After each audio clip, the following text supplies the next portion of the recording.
4 দিন পার হলেও নাফ নদী থেকে নিয়ে যাওয়া 3টি বাংলাদেশি কার্গো জাহাজ ছাড়েনি মিয়ানমারের আরাকান আর্মি। বৃহস্পতিবার দুপুরে বাংলাদেশ মিয়ানমার নাফ নদীর জলসীমা নাইক্ষ্যংদিয়া এলাকা থেকে জাহাজগুলো নিয়ে যায় তারা। এ নিয়ে আরও জানাতে কক্সবাজার থেকে যোগ দিচ্ছেন সহকর্মী তৌফিকুল ইসলাম। তৌফিক, জাহাজ 3টির অবস্থান কি জানা গেছে কিনা, আর সেই জাহাজ 3টি ফিরিয়ে আনার প্রক্রিয়া নিয়ে বিজিবি কি বলছে? মূলত যে 3টি জাহাজ আরাকান আর্মি তল্লাশির নামে আটক রেখেছে সেই 3টি জাহাজই কিন্তু মিয়ানমারের জাহাজ। মিয়ানমার থেকেই কিন্তু পণ্যগুলা বাংলাদেশে আসছিল, অর্থাৎ টেকনাফ স্থলবন্দরে। এখানে আমি কথা বলেছি যে সিএনএফ যে অ্যাসোসিয়েশনের যে সাধারণ সম্পাদক তেশামুল হক বাহাদুরের সাথে আমার কথা হয়েছে। তো তিনি আমাকে জানিয়েছেন তারা আরাকান আর্মির সাথে যোগাযোগ রাখছেন। আসলে যেহেতু তারাই আমদানি করছিল সেই পণ্যগুলো মিয়ানমার থেকে, ভোগ্য পণ্য, তো সেই পণ্যগুলো যদি তারা বাংলাদেশে ফেরত আনতে না পারে সেই জাহাজ কার্গোগুলো, তখন কিন্তু তারা ব্যাপকভাবে অর্থাৎ অর্থনৈতিকভাবে তারা ক্ষতির সম্মুখীন হবে, তারা সেটি বলছেন।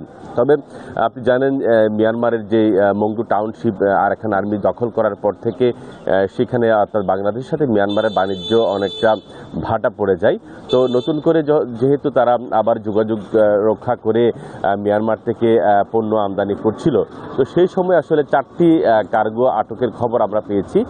একটি কার্গো ছেড়ে দিয়েছে, তবে ছেড়ে দিলে কিন্তু সেই কার্গোটি টেকনাফ স্থলবন্দরে এখনো পর্যন্ত পৌঁছায়নি। আমি বন্দরের একজন কর্মকর্তার সাথে আমার কথা হয়েছে, তিনি আমাকে বলেছেন তো বন্দরে যে 4টি কার্গো আসার কথা ছিল, কিন্তু এখনো পর্যন্ত তারা 4 দিন হয়ে গেছে, এখনো পর্যন্ত সেই কার্গো আসেনি।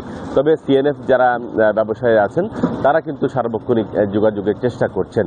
এখানে আপনি জানেন বাংলাদেশের বিজিবি রয়েছে, কোস্টগার্ড রয়েছে, তারাও কিন্তু এইসব বিষয় নিয়ে আসলে কথা বলছেন বলে আমরা জানতে পেরেছি। তবে এখনো পর্যন্ত আমরা যতটুকু জেনেছি তাদের সাথে আরাকান আর্মির সাথে কথা হচ্ছে। তবে এখনো পর্যন্ত জাহাজগুলো কোথায় আছে, কিভাবে আছে, সেটি কোনো ধরনের তথ্য আমাদের কাছে আসলে কোনো সংস্থা কিংবা কোনো ব্যবসায়ী আমাদেরকে নিশ্চিত করতে পারেনি।